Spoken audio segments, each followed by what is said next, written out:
सर्वेभ्यो नमस्कारः। श्रुतिस्मृतिपुराणानामालयं करुणालयं नमामि भगवत्पादशङ्करं लोकशङ्करं। सर्वमङ्गलमाङ्गल्ये शिवे सर्वार्थसाधिके शरण्ये त्र्यम्बके गौरि नारायणि नमोऽस्तु ते। नवचत्वारिंशत्तमः श्लोकः। विशाला कल्याणी स्फुटरुचिरयोध्या कुवलयैः कृपाधारा धारा किमपि मधुरा भोगवतिका अवन्ती दृष्टिस्ते बहुनगरविस्तारविजया ध्रुवं तत्तन्नाम व्यवहरणयोग्या विजयते। पदच्छेदः। विशाला कल्याणी स्फुटरुचिः अयोध्या कुवलयैः कृपाधाराधारा किमपि मधुरा आभोगवतिका अवन्ती दृष्टिः ते बहुनगरविस्तारविजया ध्रुवं तत्तन्नाम व्यवहरणयोग्या विजयते। अन्वयः। हे भगवति, ते दृष्टिः विशाला कल्याणी स्फुटरुचिः कुवलयैः अयोध्या कृपाधाराधारा किमपि मधुरा आभोगवतिका अवन्ती बहुनगरविस्तारविजया तत्तन्नाम व्यवहरणयोग्या ध्रुवं विजयते। अस्मिन् श्लोके देव्याः नयनयोः वीक्षाविशेषं सचमत्कारं वर्णयति। हे भगवति, ते दृष्टिः विजयते। ते तव भवत्याः दृष्टिः वीक्षणं नयनं कृपालोकनं विजयते। विशाला इत्यादयः नगरीभेदाः सन्ति। दृष्टिपक्षे विशालत्वादयः धर्माः सन्ति। तयोः साम्यं कल्पयति। देव्याः दृष्टिः किंविधा अस्ति? विशाला कल्याणी कुवलयैः अयोध्या कृपाधाराधारा किमपि मधुरा आभोगवतिका अवन्ती बहुनगरविस्तारविजया च। विशाला विपुला विशालगुणयुक्ता विस्तृता नित्यविकसिता। देव्याः दृष्टिः कर्णोपान्तपर्यवसायिनी अस्ति। विशाला नाम नगरी अपि आसीत्। कल्याणी मङ्गलात्मिका, कल्याणानुमोदिनी, मङ्गलरूपा, असूयादिराहित्येन नित्यप्रसन्ना, भजता क्षेमकारिणी। कल्याणी इति गन्धर्वनगरी आसीत्। स्फुटरुचिः स्फुटारुचिः यस्याः सा प्रस्फुटकान्तिः सदा विकचस्वरा प्रकटकान्तिः दिव्याः दृष्टेः व्यक्ता शोभा अस्ति।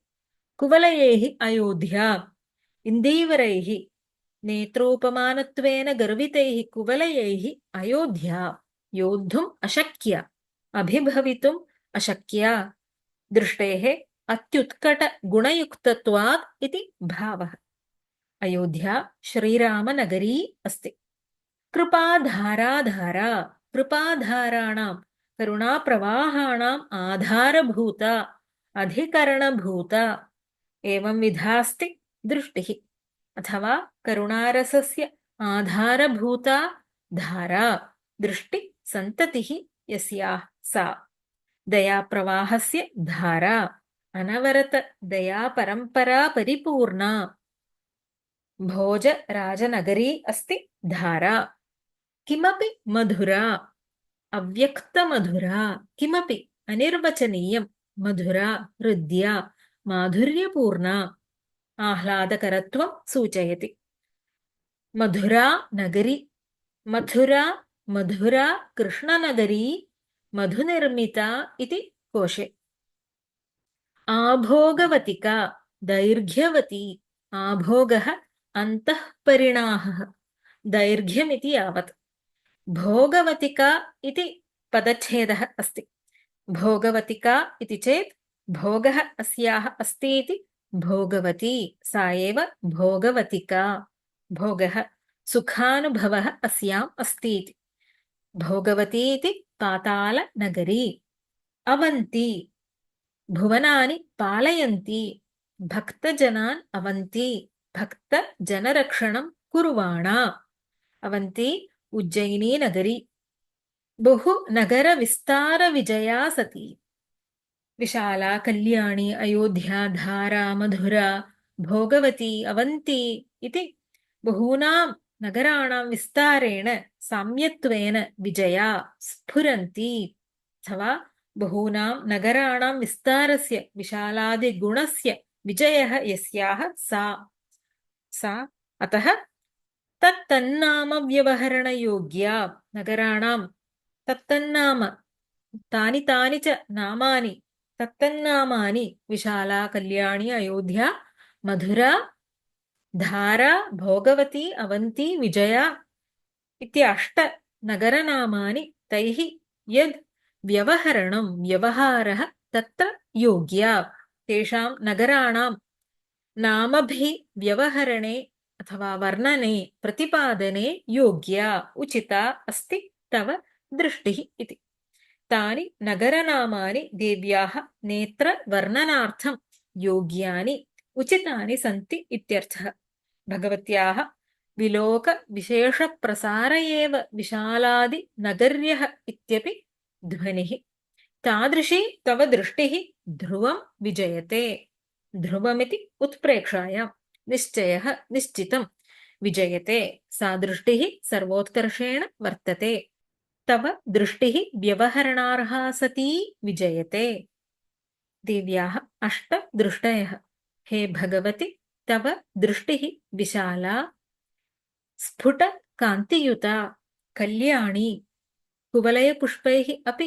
अभिभवितुम् अशक्या अयोध्या कारुण्यप्रवाहस्य आधारभूतधारा अत्यन्तं मधुरपूर्णा दीर्घा भोगवती रक्षन्ती अवन्ती विजेत्री विजया च विशाला प्रभृतयः विजयान्ताः अष्ट नगर्यः अपि सन्ति अतः तासां नगरीणां नामभिः वर्णयितुं योग्या अस्ति तव दृष्टिः ध्रुवम् तादृशी ते दृष्टिः सदा विजयते विशाला कल्याणी स्फुटरुचिरयोध्या कुवलयैः कृपाधारा धारा किमपि मधुरा भोगवतिका अवन्ती दृष्टिस्ते बहुनगरविस्तारविजया ध्रुवं तत्तन्नाम व्यवहरणयोग्या विजयते